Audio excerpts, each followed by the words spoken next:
On Monday, you were instructed to take a sheet of paper and make sure that it's not long ways, but short, more like a hamburger, not like a hot dog. And you were going to fold that into 3 sections. And at the top, you were going to draw a line that's horizontal. And up at the top, you're going to write your prompt or the question that you will receive later in the week. And then you were going to divide your paper into 3 columns. And you're going to have this as your source 1. And then you're also going to put a line down here. I didn't tell you to do that yesterday, but you're going to do that.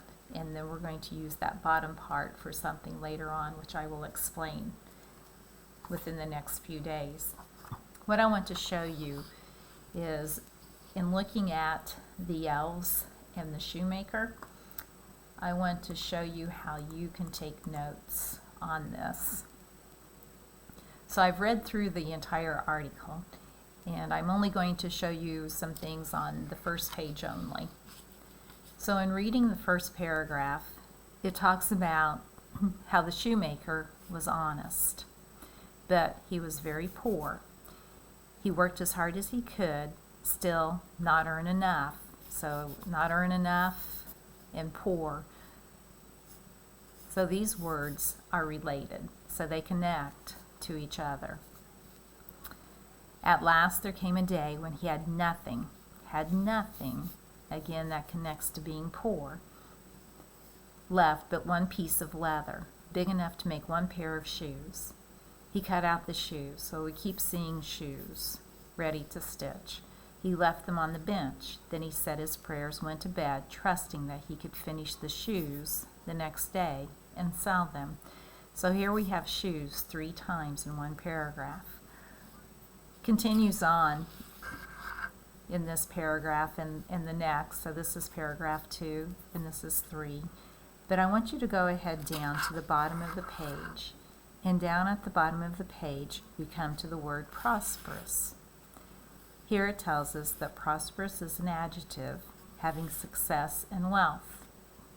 So this word relates to the words in the first paragraph where they were talking about being poor. So now we have an antonym. So he's gone from being poor to being wealthy. So in looking at my note-taking page for my sources, for source 1, I'm going to write just keywords, phrases. So poor, honest, hardworking,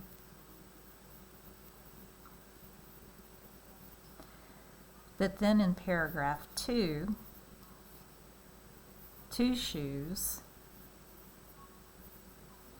elves make. And then in paragraph 3, 4 shoes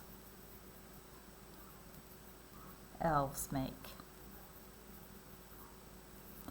Notice I'm not writing in complete sentences. I'm not writing a paragraph. I'm just writing down words and phrases that I got from the story that I read. I would continue reading the rest of the story and making any further notes that I may have about the story. I'm going to keep this paper because today I'm going to add source 2, and my notes will be here. And this story is the Prophet Kaiser. That's attached to your Google Classroom. Again, you're going to make notes, just words, phrases, not complete sentences, not a paragraph. And it has to be set up like this so that you will be able, so it will make sense to you later, and it'll be a really easy reference for you. We're going to use the bottom part later on. We're not going to put anything down there yet. So you should have something in source 1, something in source 2. After you've completed source 2, take a picture of it and send it to me through email. This will be part of your grade. You will not have vocab, you will not have spelling, you will not have a comprehension test. All of this together will be your grade for this week. If you don't turn anything in, you will get a 0. So make sure you get all of this completed and turned in on time. If you have questions, send me an email or a private comment on Google Classroom.